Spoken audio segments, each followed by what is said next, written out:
નમસ્કાર. આપણે ઘણીવાર એવું માની લઈએ છીએ કે કોઈ મોટો બદલાવ લાવવા માટે મોટી કંપનીઓ અને કરોડોના બજેટની જરૂર પડે છે. પણ શું એ હંમેશા સાચું હોય છે?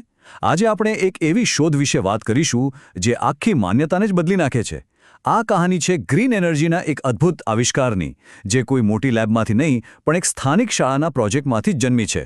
તો ચાલો આ પ્રેરણાદાયક સફર શરૂ કરીએ. તો આખી વાતની શરૂઆત થાય છે એક બહુ જ સામાન્ય પણ એટલી જ ગંભીર સમસ્યાથી, જેનો સામનો દેશના લાખો ખેડૂતો કરે છે. વિચારો કે કોઈનું ખેતર પાણીના સ્ત્રોત જેમ કે નદી કે તળાવ કરતાં ઊંચાઈ પર હોય. હવે એ પાણીને ખેતર સુધી પહોંચાડવું એક મોટો પડકાર છે. આના માટે ખેડૂતો વીજળી કે ડીઝલથી ચાલતા પંપ વાપરે છે અને એનો ખર્ચ એ સીધો જ ખેડૂતના ખિસ્સા પર મોટો બોજ બની જાય છે. તો સવાલ એ છે કે આ ગંભીર પડકારનો ઉકેલ ક્યાંથી આવ્યો? કોઈ મોટી એન્જિનિયરિંગ કંપનીમાંથી? ના, બિલકુલ નહીં. આનો ઉકેલ આવ્યો એક શાળાના વર્ગખંડમાંથી. અને આ કહાનીના અસલી હીરો છે કેટલાક વિદ્યાર્થીઓ, જેમણે આ સમસ્યાને ફક્ત જોઈ જ નહીં પણ એનો એક ક્રાંતિકારી ઉકેલ શોધવાનું પણ નક્કી કર્યું. તો ચાલો મળીએ આ તેજસ્વી દિમાગને.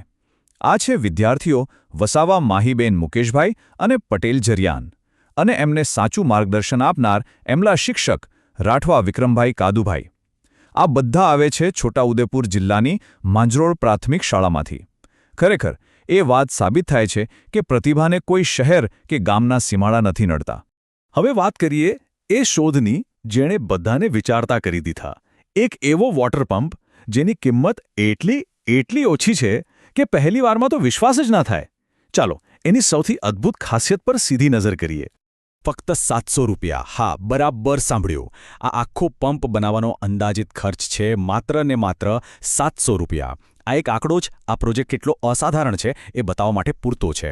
આટલા ઓછા ખર્ચમાં સિંચાઈ જેવી મોટી સમસ્યાનો આટલો સચોટ ઉપાય ખરેખર અદ્ભુત છે. હવે મનમાં સવાલ થાય કે આટલો ઓછો ખર્ચ એ કેવી રીતે શક્ય બન્યો? તો જવાબ છુપાયેલો છે એની બનાવટની સાદગીમાં. જુઓ, આ પંપ બનાવવા માટે કોઈ હાઈટેક કે મોંઘી વસ્તુઓ નથી વપરાઈ. બસ પીવીસી પાઇપ, થોડા વાલ્વ્સ, ટી જોઇન્ટ્સ જેવી એકદમ સામાન્ય અને બજારમાં સહેલાઈથી મળી જાય એવી જ વસ્તુઓ છે. અને આ જ તો એની સૌથી મોટી ખૂબી છે, સાદગી અને સરળતાથી ઉપલબ્ધતા. સારું, ખર્ચની વાત તો થઈ ગઈ, પણ મોટો સવાલ એ છે કે આ પંપ કામ કેવી રીતે કરે છે? એ પણ વીજળી કે ડીઝલ વગર? આ કોઈ જાદુ નથી હો. આ તો છે ભૌતિક વિજ્ઞાનનો, એટલે કે ફિઝિક્સનો એકદમ સુંદર અને સરળ ઉપયોગ. ચાલો સમજીએ કે આની પાછળનું વિજ્ઞાન શું છે. આ વિદ્યાર્થીઓએ જે બનાવ્યું છે એ મૂળભૂત રીતે હાઇડ્રોલિક રેમ્પ પંપના સિદ્ધાંત પર કામ કરે છે. અને તમને જાણીને નવાઈ લાગશે કે આ કોઈ નવી ટેકનોલોજી નથી. આ તો સદીઓ જૂની પદ્ધતિ છે, જેનો અહીં બહુ જ સ્માર્ટ રીતે ઉપયોગ કરવામાં આવ્યો છે. સાદી ભાષામાં કહીએ તો આ પંપ વહેતા પાણીની ગતિ ઊર્જાને દબાણ ઊર્જામાં ફેરવે છે, અને આ જ દબાણ પાણીના થોડા ભાગને ઊંચાઈ પર ધકેલે છે. અને આ બધું જ કોઈ પણ બહારની ઊર્જા વગર, બસ કુદરતની શક્તિનો જ ઉપયોગ કરીને. આને કહેવાય સાચી ફ્રી એનર્જી. અને સૌથી મજાની વાત તો એ છે કે એને બનાવવું પણ એકદમ સહેલું છે. બસ થોડાક જ સ્ટેપ્સ છે. પહેલાં એક સાદો વાલ્વ લગાવો, પછી આવે એક ટી જોઇન્ટ, જેની સાથે એક નોન રિટર્ન વાલ્વ હોય. આ વાલ્વનું કામ પાણીને પાછું જતું રોકવાનું છે.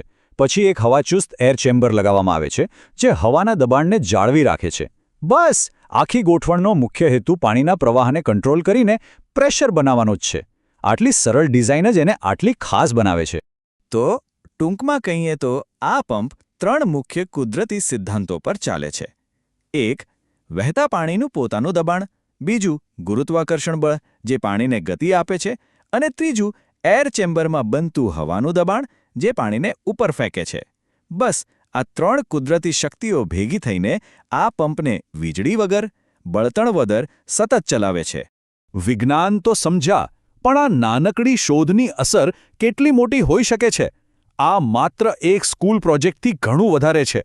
સાચું કહું તો આ નાના ખેડૂતો અને આપણા પર્યાવરણ માટે એક ક્રાંતિ લાવવાની ક્ષમતા ધરાવે છે. એના ફાયદા તો એકદમ સ્પષ્ટ છે. પહેલું, વીજળી કે ડીઝલની કોઈ જરૂર જ નહીં, એટલે ખેડૂતોનો મોટો ખર્ચ બચી ગયો. બીજું, કોઈ બળતણ વપરાતું નથી, તો પ્રદૂષણ પણ શૂન્ય. ત્રીજું, તે એટલું સસ્તું છે કે નાનામાં નાનો ખેડૂત પણ તેને વસાવી શકે. અને છેલ્લે, એની ડિઝાઇન એટલી મજબૂત છે કે લાંબા સમય સુધી ચાલે. એટલે કે દરેક ફાયદો એ જ સમસ્યાનો ઉકેલ છે જેની વાત આપણે શરૂઆતમાં કરી હતી. અને છેલ્લે આ વિદ્યાર્થીઓની શોધ આપણને એક બહુ મોટો અને મહત્વનો સવાલ પૂછવા પર મજબૂર કરે છે. આપણી આસપાસની શાળાઓમાં, આપણા ગામડા અને શહેરોમાં આવા કેટલાય વિચારો હશે જે દુનિયા બદલવાની તાકાત ધરાવતા હોય. આ પ્રોજેક્ટ એ વાતનો જીવંત પુરાવો છે કે મોટા આવિષ્કાર માટે મોટી લેબ કે કરોડોના બજેટની નહીં, પણ બસ એક જિજ્ઞાસુ મન અને સાચા માર્ગદર્શનની જ જરૂર છે. શું ખબર, દુનિયાને બદલી નાખે એવો કોઈ મોટો વિચાર આપણી જ નજીકની કોઈ સ્કૂલમાં આકાર લઈ રહ્યો હોય. બસ એને ઓળખવાની અને પ્રોત્સાહન આપવાની જરૂર છે.